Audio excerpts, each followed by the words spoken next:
সমাজ থেকে রাষ্ট্র, দেশ থেকে বিশ্ব সবকিছুর চালিকায় রাজনীতি, তাই রাজনীতির 10 দিক নিয়ে রাজকাহন নিবেদন করছে জিপিএইচ ইস্পাত। সাথে আছে আমি শোভন আরেফ। গণ অভ্যুত্থানের পর গত 5.5 মাসে রাজনৈতিক দলগুলো এবং জুলাই অভ্যুত্থানের নেতৃত্ব দেওয়া ছাত্র নেতাদের মধ্যে বেশ কিছু বিষয়ে দ্বিমত দেখা যাচ্ছে। এর মধ্যে একটি হলো জুলাই ঘোষণাপত্র, যা প্রথম গত 31শে ডিসেম্বর কেন্দ্রীয় শহীদ মিনারে গিয়ে প্রকাশ করতে চেয়েছিল বৈষম্য বিরোধী ছাত্র আন্দোলন এবং জাতীয় নাগরিক কমিটি। এই ঘোষণাপত্র নিয়ে তখন বিভিন্ন মহল থেকে প্রশ্ন ওঠে।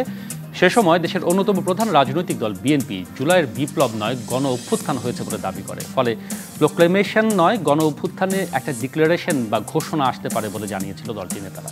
জুলাই ঘোষণাপত্র নিয়ে এমন দ্বিমত পোষণের অবসান টানতে আজ অন্তর্বর্তী সরকারের উদ্যোগে সর্বদলীয় বৈঠকের আয়োজন করলেও তাতে বিএনপি, জামায়াত ইসলামী সহ আরও কয়েকটি দল অংশগ্রহণ করলেও সিপিবি, এলডিপি সহ অংশ নেয়নি অনেকেই। এরপরও সরকারের পক্ষ থেকে দাবি করা হয়েছে আজকের সর্বদলীয় বৈঠক সফল। জুলাই ঘোষণাপত্র তৈরিতে উপস্থিত সব রাজনৈতিক দল ঐক্যমতে পৌঁছেছে। তবে বিএনপি আজও প্রশ্ন তুলেছে এটি প্রণয়নের আদৌ কোনো দরকার আছে কিনা। তবে কি আজকেও জুলাই ঘোষণাপত্র নিয়ে ঐক্যমতে পৌঁছানো সম্ভব হয়নি?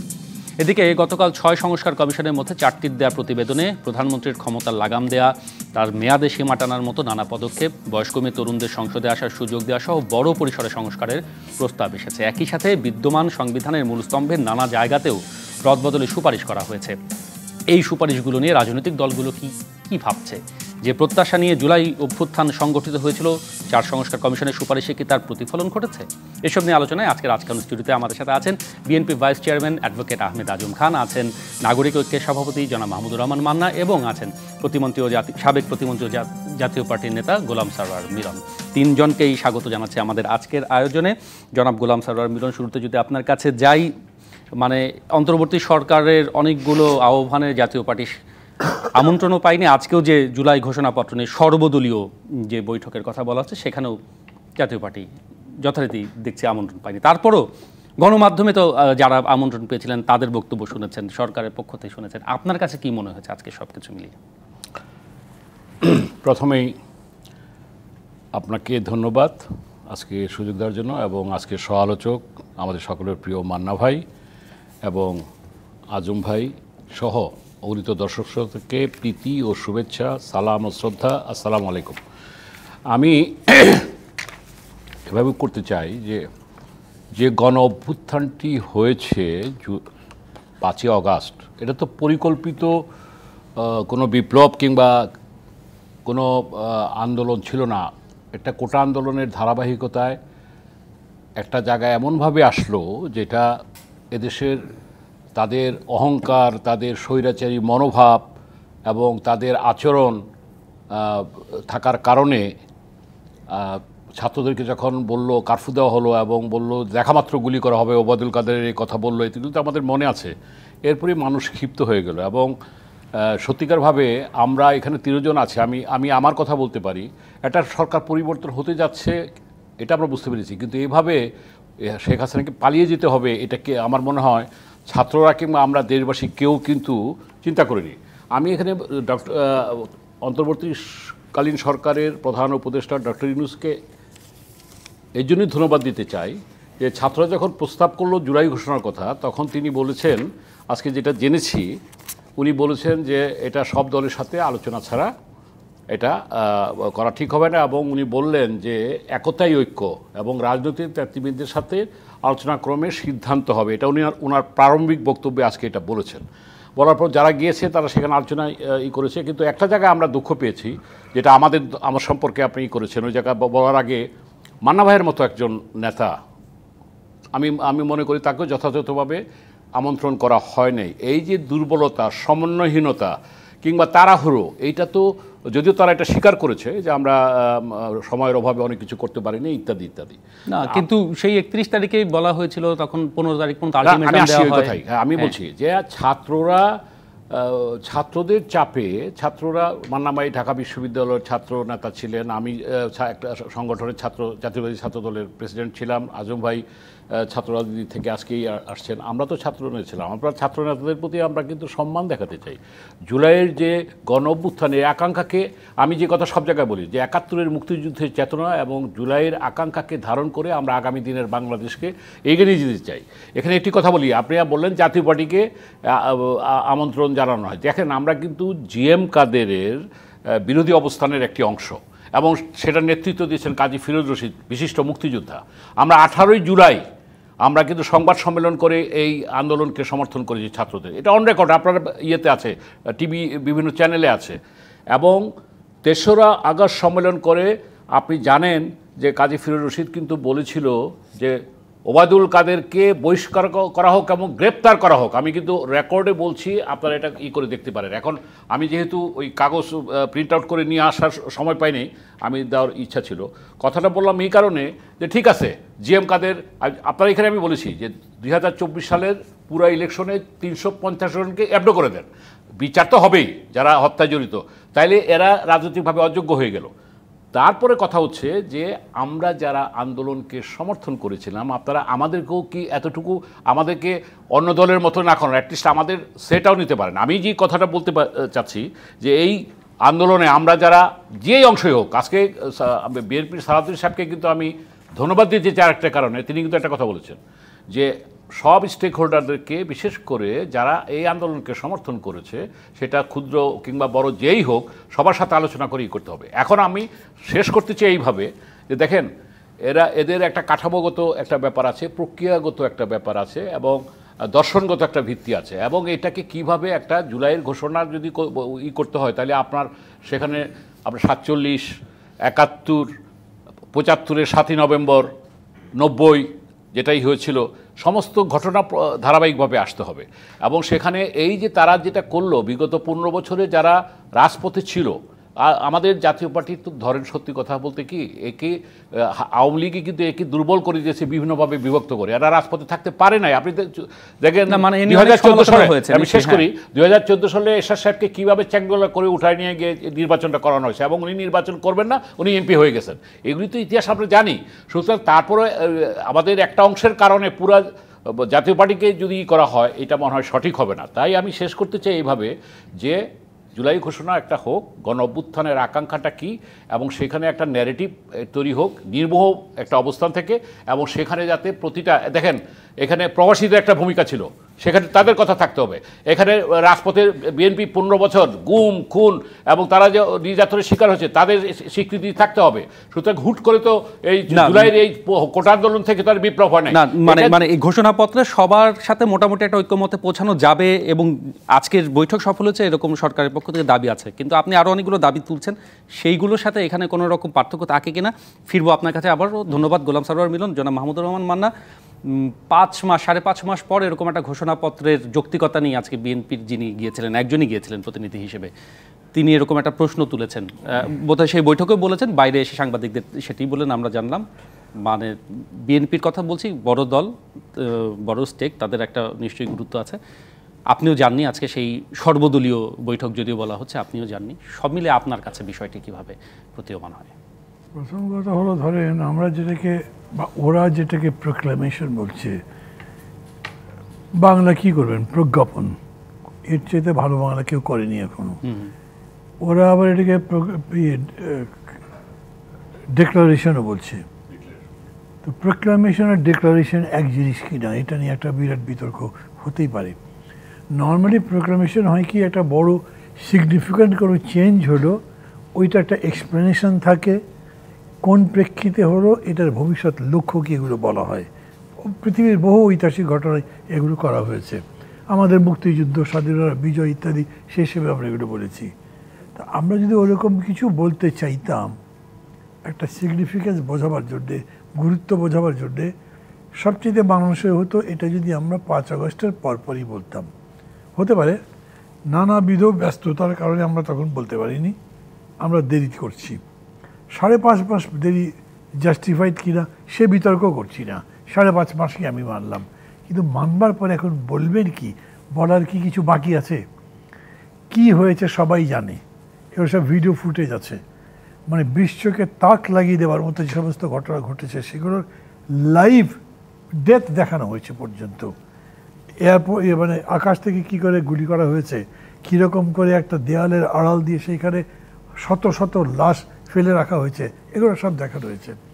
এবং সবাই মিলে আমরা বলেছি, সমগ্র জাতি মিলে, এই যে এত বড় আত্মদান, তার পেছনের প্রেরণা কি? জীবন দিয়ে নতুন জীবন পাওয়া, একটা নতুন বাংলাদেশ গড়া, পুরো ইয়েতে নতুন কিছু করা। তার মানে আমরা নতুন বাংলাদেশ করতে চাই। এগুলো কিন্তু বলা হয়েছে এবং এগুলো অল সাইড এন্ড ডান। এখন কি বলবেন তারা? এখন যে প্রোক্লামেশন বলছেন, ধরেন কোনো প্রপোজিশন তো নাই, কিন্তু এই সমন্বয়কারী যারা আচার তর্জন করেছেন তারা একটা ড্রাফট আগে একবার দিয়েছেন, এই আজকের আলোচনার আগেও একবার দিলেন, প্রায় একই জিনিস। এবং তার মধ্যে কতগুলো প্রশ্ন তোলা হয়েছে যেগুলো কিছু বিতর্ক হয়েছে। যেমন ধরেন যে ওরা এরকম করে বলতেন যে কনস্টিটিউশন ডাস্টবিনে ফেলে দেব, ইতিহাসের রাস্তা করে নিক্ষিপ্ত হবে। তারপরে বলতেন যে নতুন কনস্টিটিউশন লিখব, সেকেন্ড রিপাবলিক গড়ব, এই ধরনের কথাবার্তা বলছে। সব র্যাডিক্যাল কিছু কথাবার্তা, যেই র্যাডিক্যাল কথাবার্তার সাথে কিন্তু সরকার যায়নি। যদি যেত তাহলে সরকার তো কনস্টিটিউশন কমিশন করে না, তাহলে সেই কমিশন একটা প্রস্তাব দেয় না, সেই প্রস্তাবের মধ্যে ওরা যা বলছে সেগুলো কিচ্ছু নাই। তার মানে এটা এমনি ঐক্যমত্য নাই। তাহলে তারা কি করবে? আমরা গেছি বা না গেছি এই প্রশ্ন বলবার আগে আমি বলি, যেমন ধরেন আমি যাইনি যে সেটার কারণ আমি এরকমই ব্যাখ্যা করব, আমি তো প্রপারলি ইনভাইটেডই হইনি। একদম শেষের দিকে যখন বলেছে না তোমাদের দাওয়াত তো অমুকের মাধ্যমে করা হয়েছে, হ্যাঁ ঠিক আছে এরকম করেও আগে করা হয়েছে, কিন্তু সেটা আমার কাছে পৌঁছেনি। আমি ভেবেছি তাহলে আমি যাবো কেন, আমি যাইনি। দ্বিতীয় কথা হচ্ছে যাবো যে তারা এজেন্ডা বলেছে, যারা আপনাদের দল থেকে ভালো এই বিষয়গুলো বোঝে, যারা এটা উপস্থাপন করতে পারবে, তার বক্তব্য পরিষ্কার করে বলতে পারবে, সেই রকম একজন প্রতিনিধিকে পাঠাবেন। তার মানে ওই সাবজেক্টের উপর যে বলতে পারবে। তো ওরা যদি এখন সেকেন্ড রিপাবলিকের উপর আমাকে বলতে পারে, আমি কতখানি প্রপারলি বলবো? আমি যে বলবো শুধু আমারটা বলবো, নাকি আমার দল, আমার জোট এবং যে যুগপথের বৃহৎ পরিসর সব মিলে তো আমি বলবো? এখনও সেগুলো তো এক্সিস্ট করে, এগুলোর কোনো স্কোপই নাই। আমার মধ্যে এখানে গিয়ে শুধুমাত্র ওই টিভি ক্যামেরার সামনে কিছুক্ষণ অভিনয় করার মতো কাজ করা আমার দরকার তো নাই। আর একটা এক্সপ্লেনেশন আমি বলি, আমরা আমাদের যুগপথের ধারা রক্ষা করবার জন্য এটা বিএনপির সাথে আমরা কথা বলেছিলাম লিয়াজো কমিটিতে। তারা আমাকে যেটা বলেছেন, আমরা যাচ্ছি না, তবে আমাদের একজন প্রতিনিধি পাঠাবো এক্সপ্লেন করতে আমরা কেন গেলাম না। আমরা এই আন্দোলনের যে স্পিরিট তার সাথে একমত আছি, যেটা আমরাও একমত, কিন্তু সেটাকে এতদিন পরে কিভাবে বাস্তবায়ন করা যায়, কি কি বিষয়ে আনা যায়, এই আলোচনা করার সুযোগই নাই। অতএব আমরা এই আলোচনার মধ্যে অংশ নিচ্ছি না। বিএনপি যাবে কি যাবে না সেটি নিয়ে কিন্তু আজকে দুপুর পর্যন্ত এক ধরনের মানে নিশ্চিত হওয়া যাচ্ছিল না। সেটি নিশ্চয়ই অ্যাডভোকেট আহমেদ আজম খানের কাছে যখন আসবো জানবো। ধন্যবাদ আপনাকে মাহমুদুর রহমান মান্না। ফিরবো আবার, এবং সংস্কার কমিশনের যে রিপোর্টগুলো রয়েছে, ঘোষণাপত্রের আপনি বললেন যে ড্রাফট, সেটার মধ্যে কি মিল অমিল সেটি নিয়েও নিশ্চয়ই আপনি একটি ধারণা দেবেন আমাদেরকে। ধন্যবাদ অ্যাডভোকেট আহমেদ আজম খান। মানে আজকে সর্বদলীয় বৈঠক অনেকাংশে সফল এইভাবেই বলেছেন। আমরা আজকে একজন উপদেষ্টার কাছে শুনলাম সব কিছু ফিরে। আর শুরুতেই বলেছি যে বিএনপি যাচ্ছে কি যাচ্ছে না সেটি নিয়েই গণমাধ্যমে এক ধরনের নিশ্চয়তা ছিল না। তারপরে একজন প্রতিনিধিকে আমরা যেতে দেখলাম এবং তিনি বেরিয়ে বললেন তিনি আসলে যে এই 5.5 মাস পর এটির দরকার আছে কিনা সেই প্রশ্ন করেছেন। তারপরও সরকারের সাথে তাদের ঐক্যমতের প্রসঙ্গ এনেছেন। সব কিছু মিলে আসলে সরকারের জায়গা এবং আপনাদের জায়গায় আপনি এক রেখা পান কিনা? আপনাকে ধন্যবাদ। দেখুন, বিএনপি শেষ পর্যন্ত ওই মিটিংয়ে গেছে কারণ বিএনপি জাতীয় ঐক্যকে রক্ষা করতে চায়। মান্না ভাই যে কথাগুলো বললেন, এই কথাগুলো খুব চমৎকারভাবে বাস্তবতার ভিত্তিতে বলেছেন। আমি সেখান থেকেই কিছু শুধু সংযোজন করব মান্না ভাইয়ের সাথে একমত পোষণ করে, যে আমরা এই জুলাই আগস্টের এই অভ্যুত্থানকে যেভাবে প্রাথমিকভাবে গোলাম সারোয়ার মিলন সাহেব বলতে চেয়েছেন যে কোটা বিরোধী আন্দোলন থেকে এইখানে এই অভ্যুত্থানের রূপ নিয়েছে, এটা হয়তো বা উনি ওভাবে বলতে চাননি, কিন্তু জনগণের কাছে ভুল বার্তা যাবে। মূলত এই ফ্যাসিবাদকে উৎপাটনের জন্যে, ফ্যাসিবাদী শাসনকে উৎপাটনের জন্যে আমরা গত 17 বছর সমমনা রাজনৈতিক দল, যেখানে মান্না ভাই বা আমাদের প্রায় ছোট বড় 61টি রাজনৈতিক দল, আমরা 17 বছর রাস্তায় রাজপথে রক্ত রঞ্জিত করে গুম হয়ে খুন হয়ে লক্ষাধিক মামলা, প্রায় 60 লক্ষ নেতাকর্মীর বিরুদ্ধে মামলা খেয়েও কিন্তু আমরা রাজপথে ছিলাম।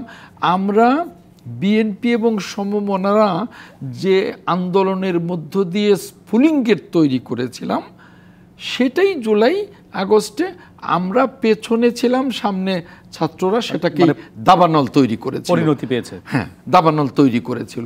কাজেই এটা হঠাৎ করেই জুলাই বা অগাস্টের আন্দোলন ছিল না, এটা দীর্ঘ একটা পথ পরিক্রমাই ছিল। এখন আমরা 5ই আগস্টের পরে যে নতুন ফ্যাসিবাদ পতনের পরে যে নতুন বাংলাদেশের চিন্তা করছি, সেই নতুন বাংলাদেশে কেউ যেন আমাদের এই স্পিরিটটাকে নষ্ট করে দিতে না পারে, আবারও যেন আমরা রাজনীতির পঙ্কিলতায় না চলে যাই, সেই দিক বিবেচনায় রেখেই আজকে সবশেষে বিএনপি যাওয়ার সিদ্ধান্তটি গ্রহণ করেছে। এবং গেলেও বিএনপি কিন্তু এটা নিয়ে তার মতামত ব্যক্ত করেছে যে এই 5.5 মাস পরে এই যে আজকের এই ঘোষণা, এই জুলাই অগাস্টের এই ঘোষণার মধ্য দিয়ে যেন কোনোভাবে জাতীয় ঐক্য বিনষ্ট না হয়। ঘোষণা যে খসড়াতে যা যা বিষয় আছে, যেমন 72 সংবিধানকে বাতিল করা সহ 47 স্বাধীনতা অর্জনের মুক্তিযুদ্ধ, ব্রিটিশ ঔপনিবেশিক শাসন থেকে যে এই পথ পরিক্রমা, বেশ কিছু বিষয় আছে যেটি নিয়ে এর আগেও সমালোচনা হয়েছিল। সেই জায়গায় বিএনপি একমত হলো কি দ্বিমত পোষণ করলো, সেটি কিন্তু এখনো স্পষ্ট না। না, স্পষ্ট করবার জন্য তো সময় প্রয়োজন, কারণ বিএনপির তো সুনির্দিষ্ট রাজনৈতিক লক্ষ্য আছে। আমরা তো এদেশে গণতন্ত্র প্রতিষ্ঠার জন্যে, এদেশের গণতান্ত্রিক রাজনীতির যে ধারাবাহিকতা স্বাধীনতার পর থেকে আমরা যেটার জন্য লড়াই করছি, সেই লক্ষ্যেই তো আমরা এগুচ্ছি। কাজেই হঠাৎ করে এই সমস্ত প্রশ্ন সামনে আসলে এই প্রশ্নগুলোকে আমরা অ্যাড্রেস করব, এটা নিয়ে ব্যাপক আলাপ আলোচনা হবে আমাদের মাঝে, সমমনা রাজনৈতিক দলগুলোর সাথে, তারপরে তো এটা নিয়ে আমরা কথা বলবো। তার আগেই আমরা এ নিয়ে তো চট করে একটা মন্তব্য করব না। কিন্তু আমরা আজকে কেন গেলাম? যাওয়ার একটাই কারণ, ওই যে বলেছি যে আমরা মনে করি যে এই অভ্যুত্থানের পরে আমরা যে নতুন করে একটা সুযোগ পেয়েছি, বাংলাদেশ যে গণতন্ত্রের পথে যাত্রা করবার জন্য সুযোগটা যে পেয়েছে, এটা যেন এই যে সরকারের ভেতরে অনেক পথ, অনেক মত, বা সরকারের ভেতরে বেশ কিছু সরকার দেখতে পাই, তাদের কারণে যেন এই ঐক্যমত্যটা নষ্ট না হয়, ওই জায়গা থেকেই কিন্তু আমাদের আজকে যাওয়া। কিন্তু এই ঘোষণাপত্রের যে এইগুলো কথা আপনি, এলিমেন্টসগুলোর কথা আপনি বললেন, সেগুলো সাথে আমরা একমত কি দ্বিমত এই মুহূর্তে সেটা বলা কোনোভাবেই ঠিক হবে না, আমাদের মধ্যে আলাপ আলোচনা ছাড়া বা সমমনাদের সাথে আলাপ আলোচনা ছাড়া। সুনির্দিষ্টভাবেই আমরা এগিয়ে নিতে চাই বাংলাদেশের গণতান্ত্রিক প্রক্রিয়াকে এবং আমাদের রাজনীতির। ধন্যবাদ। ফিরবো নিশ্চয়ই তিনজনের কাছে আবারও। আমরা একটা বিরতির পরে ফিরছি রাজকাহনে। আবারও আমন্ত্রণ জানাচ্ছি জিপিএইচ ইস্পাত নিবেদিত রাজকাহনে। আলোচনা করছি জুলাই ঘোষণাপত্র এবং সংস্কার রিপোর্ট। কতটা একমত দলগুলো, এই শিরোনামে তিনটি বড় দলের তিনজন নেতা আছেন আমাদের সাথে। অ্যাডভোকেট আহমেদ আজম খান, মাহমুদুর রহমান মান্না এবং গোলাম সারোয়ার মিলন। আবারও স্বাগত আপনাদের তিনজনকে। অ্যাডভোকেট আহমেদ আজম খান, আপনার সাথেই কথা বলছিলাম আলোচনা বিরতিতে যাবার আগে। প্রশ্ন রেখেছিলাম অনেকটা যে সংস্কার কমিশনের রিপোর্ট এবং এই যে জুলাই ঘোষণাপত্রের আমরা যে কয়েকটি ক্রস দেখছি, যেরকম এরকম আছে যে 1972 সালে সংবিধান সংযোজন বা প্রয়োজনে বাতিল করার অভিপ্রায় ব্যক্ত করা হয়েছে আলোচিত জুলাই গণ অভ্যুত্থান ঘোষণাপত্রের খসড়ায়। আবার সংস্কার কমিশনের প্রস্তাবে বিদ্যমান সংবিধানের মূল স্তম্ভের জায়গায় বেশ কয়েকটি, মানে অনেকগুলো প্রস্তাবনা আছে, যেমন 3 মূলনীতি বাদ নিয়ে নতুন 4টি মূলনীতি। যদি মোটা দাগে বিচার করতে বলা হয়, এই দুয়ের মধ্যে আপনি কোনো মিল খুঁজে পান কিনা? সংস্কার কমিশনের যে প্রস্তাব আর তারা যে জুলাই ঘোষণাপত্রের যে ইয়ে দিচ্ছে, প্রস্তাবনা দিচ্ছে, একেবারে অনেকটা কাছাকাছি আমি দেখতে পাই। এবং এগুলো নিয়ে আমাদের বক্তব্য আমরা আনুষ্ঠানিকভাবে পরে জানাবো। আমি বিরতির আগেই সেটা জানিয়েছি, কারণ বড় রাজনৈতিক দল হিসেবে আমরা অত্যন্ত দায়িত্বশীলতার পরিচয় এখনও দিচ্ছি। এবং আমাদের যারা সমমনা রাজনৈতিক দল, যাদেরও আন্দোলন সংগ্রামে প্রচুর অবদান আছে, যেমন শ্রদ্ধেয় মান্না ভাই, ওনার রাজপথে কি অবদান আপনারাও দেখেছেন, সমগ্র জাতি দেখেছে। অতএব সকলকে নিয়ে এই বিষয়গুলোকে আমাদের আলোচনায় আনতে হবে।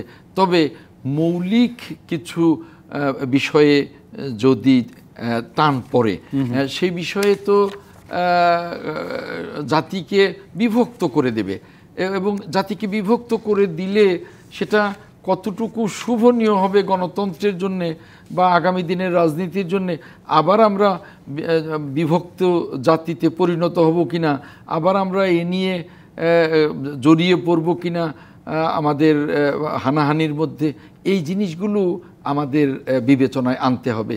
এবং সেই জন্যে যারা এই সংবিধান সংস্কারের কাজ করছেন এবং যারা এই জুলাই প্রক্লেমেশন লিখছেন, তাদের কিন্তু এই জিনিসগুলো বিবেচনায় না এনে যদি লিখেন, তাহলে কিন্তু তার সাথে আমাদের দ্বিমত হয়েই যাবে। এবং আমরা চাই যাতে এই দ্বিমতগুলো না হয়। আমরা চাই যে একটা ফ্যাসিবাদের কাছ থেকে উত্তরণে গণতন্ত্রের পথে কারা ভোটে নির্বাচিত হবেন সেটা জনগণ দেখবেন, কিন্তু সেই ভোটে নির্বাচিত হওয়া বা বিরোধী দলে থাকা বা তারও বাইরে থাকা মানে এই না যে জাতি বিভক্ত। তার মানে আমরা যদি অন্ততপক্ষে জাতীয় ঐক্যের ওই জায়গাটায় থাকি যে আমাদের সংবিধানের মূল স্পিরিট যেন নষ্ট না হয়। না, যেমন বিএনপি তো এর আগে ৬২টি প্রস্তাব দিয়েছিল সংস্কার কমিশনে, মানে সেইখানে নির্বাচনকালীন তত্ত্বাবধায়ক সরকার ব্যবস্থা অন্তর্ভুক্ত করা, দ্বিকক্ষ বিশিষ্ট সংসদ, প্রধানমন্ত্রী রাষ্ট্রপতি ক্ষমতার ভারসাম্য, মানে এই মিলে ৬২টি সংস্কার প্রস্তাব দিয়েছিল। এইবার যে আমরা দেখলাম গতকাল যে সুপারিশ দেওয়া হলো, সেখানেও অনেক কিছু এর সাথে মিল আছে। একজন ব্যক্তি দুবারের বেশি প্রধানমন্ত্রী হতে পারবেন না, একচ্ছত্র ক্ষমতা যাতে না পান। কিছু জায়গায় তো একমত আমরা দেখি, কিছু জায়গায় তো অবশ্যই আছে, কিন্তু আবার কিছু কিছু জায়গায় আছে যেখানে মৌলিক পার্থক্য তৈরি করে ফেলছে কিছু কিছু জায়গায়। অতএব এইখানে আমি মনে করি যে ব্যাপক আলাপ আলোচনার প্রয়োজন আছে আমাদের নিজেদের মধ্যে, সমমনাদের মধ্যে, সরকারের সাথে, অন্যান্য রাজনৈতিক দলের সাথে। এখানে তাড়াহুড়ো করাটা বোধহয় ঠিক হবে না। যেমন আজকে আসিফ নজরুল বলেছেন যে গাফিলতি করব না আমরা, ধীরে তবে তাড়াহুড়ো করব না, আলোচনা করব। আবার অন্যদের কিছু মন্তব্য শুনেছি যে অন্য কিছু বুঝি না, যত দ্রুত সম্ভব ঘোষণাপত্র। আসলে রাষ্ট্রকে নিয়ে আমরা যদি দায়িত্বশীল না হই, আমরা যদি মনে করে ফেলি যে ক্ষমতার স্বাদ গ্রহণ করেছি, এভাবে আমরা যা বলবো তাই হবে, তা কিন্তু ঠিক হবে না। প্রত্যেকটা জায়গা থেকে দায়িত্বশীল কথা বলতে হবে, দায়িত্বশীল আচরণ করতে হবে, দায়িত্বশীল কর্তব্য পালন করতে হবে। নইলে কিন্তু আমরা যে তিমিরে ছিলাম সেই বিভেদের জায়গাটা থেকে যাবে, চলে যাবে। ধন্যবাদ আহমেদ আজম খান। জনাব মাহমুদুর রহমান মান্না, আমি বলেছিলাম যে আপনার কাছে একটু জানার চেষ্টা করব যে এই সংস্কার কমিশন যে প্রস্তাবগুলো দিল, এটি নিয়ে দীর্ঘ আলাপ করতে পারলে ভালো হতো, যেহেতু আমাদের সময় স্বল্প। মোটা দাগে যেমন 4 বছরের সংসদের মেয়াদকাল হবে, 4 বছর, এক ব্যক্তি দুবারের বেশি প্রধানমন্ত্রী হতে পারবেন না, সেটা আমি বললাম। 21 বছর বয়সেই সাংসদ হতে পারবেন। সব কিছু মিলে মানে অভ্যুত্থানের, জুলাই অভ্যুত্থানের যে স্পিরিট, সেটির সাথে কি আপনি মিল খুঁজে পান কিনা? এটার সাথে অভ্যুত্থানের বা যেটাকে জুলাই বিপ্লবও বলা হচ্ছে মাঝে মাঝে, ওটার সাথে এটার কোনো মিল নেই। হয়েছে কি, ধরেন বিপ্লবের কনসেপ্টটা আসছে কি, একটা তো থেকে ক্লাসিক্যাল টাইপের আছে যে পাওয়ার চেঞ্জ করে from one class to another. এইখানে কোনো ক্লাসের পাওয়ার চেঞ্জ করার ব্যাপার নেই, ওই অর্থটা কোনো হয় বিপ্লব নয়। আপনি যদি ক্লাস কনসেপ্ট না নেন, তাহলে আপনাকে দিতে হবে যে অন্তত কোয়ালিটেটিভ চেঞ্জ হতে হবে, বেসিক চেঞ্জ। এখানে কোনো বেসিক চেঞ্জও হয়নি। আপনি কনস্টিটিউশনের দুইটা ধারা বদলে দিলেন, এটাতেই কোনো বেসিক চেঞ্জ হয়। যদি ওটা ধরেন একটা ফ্যাসিস্ট কোনো ক্লজ বা সাব ক্লজ, বা যেটা ফ্যাসিজমকে অগমেন্ট করতে পারে, কাছে টেনে আনতে পারে, ওটাকে আপনি দূর করে দিলে যারা আসতেই না পারে, সেটাকে আপনি একটা রেভলিউশনারি ক্যারেক্টার বলতে পারেন। ওগুলো কিন্তু এটার কোনো কিছু না। যেমন এটার মধ্যে, এই তিনটার মধ্যে যে তিনটা আপনি পড়েছেন, সেই তিনটার মধ্যে নাই। তার মধ্যে যেমন আরো দীর্ঘ আছে, আমি হয়তো পড়ার সময় পাইনি, কিন্তু আপনি অতগুলো আমি আলোচনা করবার তো সময় পাবো, আপনি যেটা বলেছেন।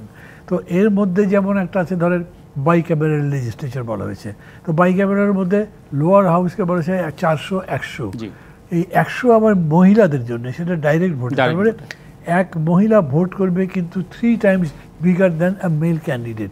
কারণ এর হলো 300টা, তাহলে ওর ভোটার মানে বা তার সাইজ তার আসনটা বড়, হ্যাঁ। 3 গুণ হচ্ছে। আমার কাছে মনে হচ্ছে যেন দুই ইলেকশন। আর যদি আপনি আপার হাউস দেখেন যেটা প্রপোর্শনেট রিপ্রেজেন্টেশনে হবে, ওই ভোটের তো প্যাটার্নই আলাদা। মানে মনে হচ্ছে যেন অনেক বড় একটা জিনিস বলা হলো এবং অল্প সময়ের মধ্যে করবার কথা বলা হচ্ছে।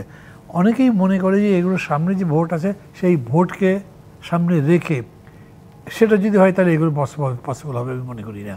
তাহলে বলতে হবে যে না আমরা এটা ভবিষ্যতের জন্য দিলাম, তো সেটা তো বলে দিলেই হতো। আর একটা কথা বলি, এটা খুব ইম্পর্টেন্ট আমার কাছে মনে হয়।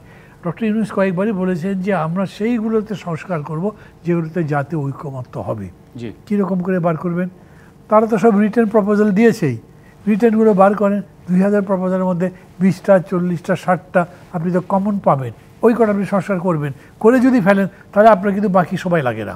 এই যে এপ্রিল মে হবে, জুন জুলাই হবে, ডিসেম্বর হবে কি সামনের বছর, এই বিতর্কের কোনো দরকার নেই, বিকজ আপনি এখন এই কাজটা মানে ওই হিসেব করলে বলা যেতে পারে যে কবে নাগাদ সংস্কার শেষ হবে, নির্বাচনের জন্য আপনি সময় তো পাওয়া যাবে। শুধু স্ক্রুটিনি করলেন, হ্যাঁ। করে তারপর ঠিক করে যে এই জিনিসগুলো ঐক্য যেরকম বিএনপি 62টা দিয়েছে, তার মধ্যে কতটা থাকলো, মানে অন্য দল কতটা থাকলো, সব মিলে কমন গুলো নিয়ে। Common যেগুলো, ধন্যবাদ। সেরকম এই নির্বাচনের প্রসঙ্গে এনেছেন গোলাম সারওয়ার মিলন, আপনি মনে করেন কিনা এই যে সংস্কার কমিশনের প্রস্তাব কিংবা এই যে জুলাই ঘোষণাপত্র হচ্ছে সব কিছু মিলিয়েও এর বাইরে গিয়েও নির্বাচনের জন্য যে আপনারা রাজনৈতিক দলগুলো এই 5.5 মাস ধরেও আপনারা বলছেন সরব আছেন, সেই জায়গাটি স্পষ্ট হচ্ছে কিনা?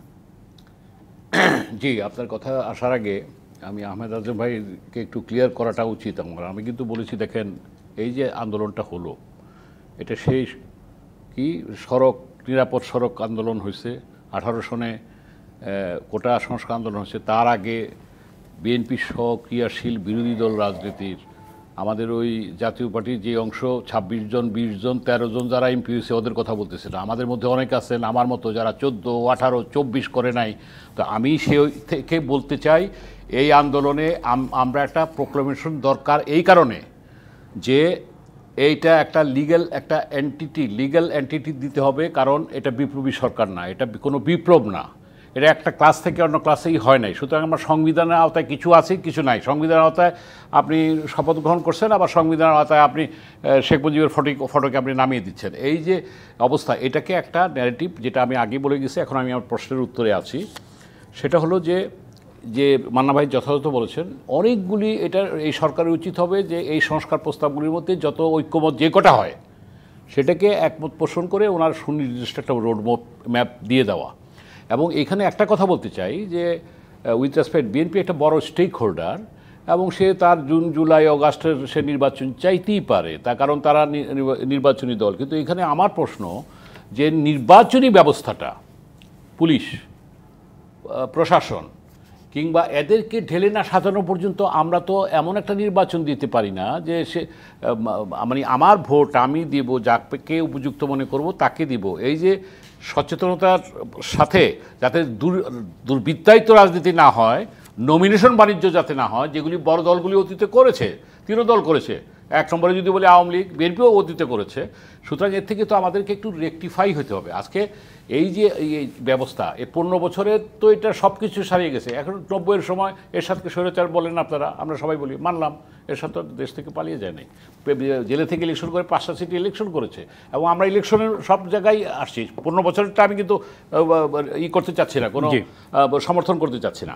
কিন্তু আমার কথা হলো কি যে আজকে যে কথাটা হচ্ছে যে মৌলিক বিষয়, যেটা আজম ভাই বলছে, কারেক্টলি বলছে, যে ঐক্যমতটা আমাদেরকে হইতে হবে। কারণ এই ঐক্যমতটা না হলে এই জুলাইয়ে ছাত্ররা যেটা করছে, দেখেন ছাত্ররা তো গোল দিয়েছে, মানে একটা ফুটবল খেলায় 11 জন খেলে, গোল তো 1 জন, ওই বাকি 10 জনের নামটা হয় না। কিন্তু এইবার কিন্তু যে যাই বলুক ছাত্ররা কিন্তু কাজটা করেছে, সেটা রাজনৈতিক নেতৃত্ব হয় না। কিন্তু এর বাইরে পিছনে রাজনৈতিক নেতৃত্বরা এই তাদেরকে গোল দেওয়ার ব্যাপারে যে পাঁচগুলি দিয়েছে, যে আন্দোলনটা করেছে, এটাকে স্ফুলিঙ্গের মতো এটা 5ই আগস্টে সেটা বহিঃপ্রকাশ ঘটেছে। তো এখন আমার কথা হলো যে আমাদের আজকে এই দেখেন, আমরা যদি ঐক্য বলতে সেই আপনি যদি বাকশালী কনসেপ্ট মনে করেন তাহলে তো বাকশাল হয়ে গেল। এখানে we are agree to disagree. আমরা এখানে আমাদের বহুত্ববাদ থাকবে, আমাদের থাকবে, চিন্তার ঐক্য থাকবে, আমাদের শব্দ চয়ন কিংবা দৃষ্টিভঙ্গির ভিন্নতা থাকতে পারে, কিন্তু আমরা একটা জায়গায় গিয়ে আমরা একমত হব এবং একমত হয়ে আমরা আগামীতে আমরা সেইভাবে যাব। লাস্ট কথা হলো আমার যে ৭১-এ যে সাম্য, মানবিক মর্যাদা এবং সামাজিক ন্যায় বিচারের কথা ৭১-এ ছিল, এইবারও ওনারা সেটা প্রস্তাব করেছেন। এবং যিনি প্রস্তাব করেছেন রিয়াজ সাহেব, ওনার প্রতি সম্মান রেখে বলতে চাই যে ওনাকে নিয়ে অনেক কথা আছে, যে উনি দ্বৈত নাগরিক। আমার মান্না ভাইয়ের সাহিত্য সম্পাদক ছিলেন, তো উনি এটা ভালো যে জিনিসগুলি যেগুলির সাথে কমন হয়ে যাবে তো সেগুলি তো আমরা মানব, কিন্তু সবগুলি যে তার কথা মতো হইতে হবে। আপনি যেটা বললেন যে আর এই মানে এই সংস্কার কমিশনের কথা আপনার এইটার মধ্যে আপনি জুলাই ঘোষণা আনছেন, আবার সংস্কার আনছেন, এই কম সময় এটা সম্ভব না। আপনি আরেকদিন দরকার হলে নিশ্চয়ই আলোচনা দীর্ঘ সময় ধরে চলবে। এই জুলাই ঘোষণার ব্যাপারে শব্দগত ভিন্নতা কিংবা দৃষ্টিভঙ্গির ভিন্নতা থাকতে পারে, কিন্তু যেটা বললাম যে আমাদের এই যারা আন্দোলন করেছে 15-17 বছর তাদের স্বীকৃতি সহ এটাকে আমরা একটা ঐক্যমত হয়ে এই ছাত্রদেরকে হাতে আগামী দিনের এই তরুণদেরকে আমরা সেই জায়গায় স্বীকৃতি দিতে চাই। আবার এটাও ঠিক যে তারা আবার ওই যে আমাদের মির্জা আব্বাস ভাই বলছিলেন যে কি ছেলেরা বাপের আগে যেতে চায়, এটা যেন না হয়। আর তারা মনে করে ছাত্র রাজনীতি মান্নাভাই করেছে, আমি শেষ করি 10 সেকেন্ডে, মান্নাভাই ছাত্র রাজনীতি করেছে, আমরা ছাত্র রাজনীতি করছি। কারণ ছাত্র এখন যে ভাবটা দেখায় এই প্রজন্মের জেনজি যাদেরকে বলতেছি আমরা, আমি উইথ রেসপেক্ট তাদেরকে সম্মান দিতে চাই। 21 বছর করেন, তাতেও আমার ব্যক্তিগত কোনো আপত্তি নাই, হইতে পারে তারা আসতে পারে, তার জন্য 10% আর কি কোথাও রাখা হচ্ছে, ঠিক আছে, হইতে পারে সেটা ঐক্যমতের ভিত্তিতে। কিন্তু এখন তারা যা ড্রাফট নিয়ে দিবে তাদের কথা ওটা পোস্টিং, ট্রান্সফার, এই জিনিসগুলি হবে, এই ঐক্যমতের জায়গা নিয়ে তো আলোচনা করছে। ধন্যবাদ গোলাম সারোয়ার মিলন।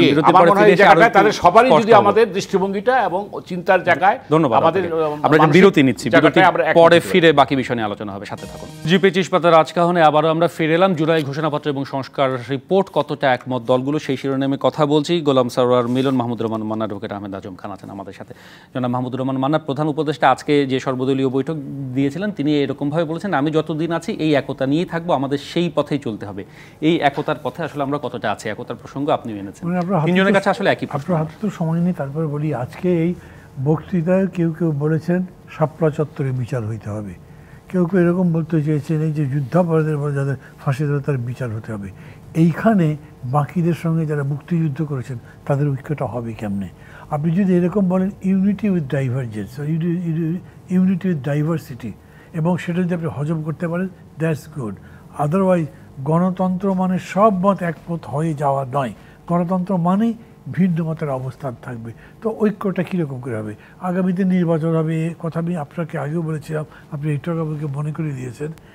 আমরা যখন নির্বাচন করব তখন আমার প্রতিদ্বন্দ্বী প্রার্থীর সাথে আমার ঐক্য কীরকম করে হবে? প্রতিযোগিতাই চূড়ান্ত। এই জন্যে এই বক্তব্যগুলো বড় বেশি ভালো মানুষই করা হচ্ছে, এগুলোর কোনো প্র্যাকটিক্যাল সেন্সে এগুলো কোনো ভ্যালু আছে বলে আমি মনে করি না। ধন্যবাদ জনাব গোলাম সারোয়ার মিলন। আপনারও তাই মনে হয় কিনা ঐক্যমত কিংবা একতার পথে এগুলো বড় চ্যালেঞ্জ হয়ে যাবে? আমি মান্না ভাইয়ের সাথে সহমত, অবশ্যই ভিন্ন মত থাকবে, তাহলে ডেমোক্রেসি যে কথাটা আমি বলছিলাম। দেখেন, তবে এই জায়গাটা একটা জায়গায় মানে জুলাই ঘোষণা সহ জাতীয় মৌলিক ইস্যুগুলিতে আমাদের একটা জায়গায় আসতে হবে। যে কথাটা বলতেছে যে আবার যেন ফ্যাসিস্টের কায়দা চলে না আসে, কিংবা নির্বাচন যাতে সুস্থ হয়, দুর্নীতিমুক্ত হয়, কিংবা স্বচ্ছতা জবাবদিহিতার জায়গায় আসে, গণতান্ত্রিক সংস্কৃতিটা যাতে আমরা করতে পারি, এই জায়গাটা তো আমাদের একটা ঐক্যমত্য তো লাগবেই সব ধরনের। তারপর যার যার দর্শন কিংবা বক্তব্য কিংবা চিন্তা চেতনা কর্মসূচি ভিন্নতা থাকতে পারে, সে ক্ষমতায় গিয়ে সে তার মতো কাজ করবে। আমি পরিশেষে শুধু এটুকু বলবো যে আজকে আমাদের এই নতুন রাজনৈতিক দর্শন কিংবা রাজনৈতিক বন্দোবস্ত যেটা বলেন, প্রয়োজনীয় সংস্কার শেষে ডিসেম্বর জানুয়ারির মধ্যে ইলেকশনটা হয়ে যাওয়া উচিত, এবং এটার জন্য এই সরকারকে খুব তাড়াতাড়ি একটা মানে যাই করার রোডম্যাপটা ঘোষণা করে দেবে। তারা বলবে ওরা বলে আমরা তো রোডম্যাপ দিয়েছি, না, ওনারা রোডম্যাপ দেন না, ওনারা বলছেন হয় কম সংস্কার চাইলে ডিসেম্বর, আর যদি প্রয়োজনীয় সংস্কার হয় জুন বলছেন। তো এইটা ক্লিয়ার হওয়া দরকার, এই ইয়েতে থাকা উচিত। শেষ কথা আমার, দ্রব্যমূল্যের ঊর্ধ্বগতি আর আইনশৃঙ্খলার নিম্নগতি, এই জিনিসটাকে অ্যাড্রেস করা উচিত। মানুষ এখন সংস্কারের ব্যাপারে অনেক সময় আমাদের সাথে কথা বলে, রুমিন ভাই আপনারা গিয়ে যে টকশোতে কথা বলেন, এত আমাদের কথা বলেন না কেন? সাধারণ মানুষের এটাকেই চ্যালেঞ্জ, এই সরকারের জন্য এটা কিন্তু সবচেয়ে বড় চ্যালেঞ্জ। এইটাকে ওভারকাম করতে হবে এবং খুব উইদিন ডিসেম্বর টু জানুয়ারির মধ্যে ইলেকশনটা হতেই হবে, এটা হলো আমার। ধন্যবাদ। নির্বাচনের প্রসঙ্গ যেহেতু এসেছে, অ্যাডভোকেট আহমেদ আজম খান, সরকার একতার সাথে সেই নির্বাচনের পথেই এগুচ্ছে, এরকম মনে করার সুযোগ আছে কিনা? বিএনপি তাই মনে করছে কিনা? বারবার ঐক্যমতের ডাক দিচ্ছে, সর্বদলীয় বৈঠক করছে বিভিন্ন ইস্যুতে। আমরা তো বারবার বলে এসছি যে আমরা জাতীয় ঐক্যের প্রশ্নে অনেক ছাড় দিচ্ছি এবং দিতে রাজি আছি, কিন্তু নির্বাচনটা দিতে হবে। নির্বাচন নিয়ে যে সরকারের ভেতরে এত মত, এত পথ, কেউ বলছেন যে 25-এর মধ্যে হবে, কেউ বলছেন ডিসেম্বরের মধ্যে হবে, প্রধান উপদেষ্টা বলছেন 25-এর মধ্যে হবে, তার প্রেস সেক্রেটারি বলছে 26-এর জুনে হতে হবে। আবার যেমন গোলাম সারোয়ার মিলন সাহেব বললেন যে আগে আইন শৃঙ্খলা বাহিনীকে তৈরি করতে হবে। তো এগুলো তো নানান তালবাহানার কথা। আমি যদি টার্গেট না নেই যে এই সময়ের মধ্যে আমরা নির্বাচনটা দেব, কারণ নির্বাচিত সরকার ছাড়া না আপনি গণতন্ত্রের পথে যেতে পারবেন, না অর্থনীতিকে পুনরুদ্ধার করতে পারবেন, না বিদেশি বিনিয়োগকে আকৃষ্ট করতে পারবেন, না সার্বিকভাবে দেশের স্থিতিশীলতাকে ফিরিয়ে আনতে পারবেন, না আমাদের যে রাষ্ট্রগুলো মানে বিশ্ব রাষ্ট্রগুলো আছে তাদের সাথে একটা সম্পর্কের একটা ভিত তৈরি করতে পারবেন। এই সমস্ত কিছুর জন্যে একটি গণতান্ত্রিক সরকার দরকার, একটা নির্বাচিত সরকার দরকার, একটা সংসদীয় সরকার দরকার। আর সেজন্যে আমাদের অতি দ্রুত রুট ম্যাপে যেতে হবে। আমরা যেমন বলছি জুলাই আগস্টের মধ্যে, জুলাই আগস্ট কিন্তু এখনও 6-7 মাস বাকি। এই 6-7 মাসের মধ্যে আপনি যে সংস্কারগুলোর কথা বলছেন, আপনি যে অন্যান্য কাজের কথা বলছেন, এগুলো সবই সম্ভব। আর যদি না করেন তাহলে 10 বছরেও সম্ভব না। এখন আপনি বলবেন যে সংস্কার তো করতে গেলে কয়েক বছর লাগবে, না, সংস্কার যুগ যুগ লাগবে, সেগুলো তো চলমান প্রক্রিয়া। সেগুলোর জন্য তো নির্বাচন বসে থাকবার কথা নয়। যেমন এই যে একটা বিষয় তুলে আনলেন যে ছাত্রদের 10% কোটা, যে কোটা নিয়েই আন্দোলন, এখন আবার ছাত্রদের 10%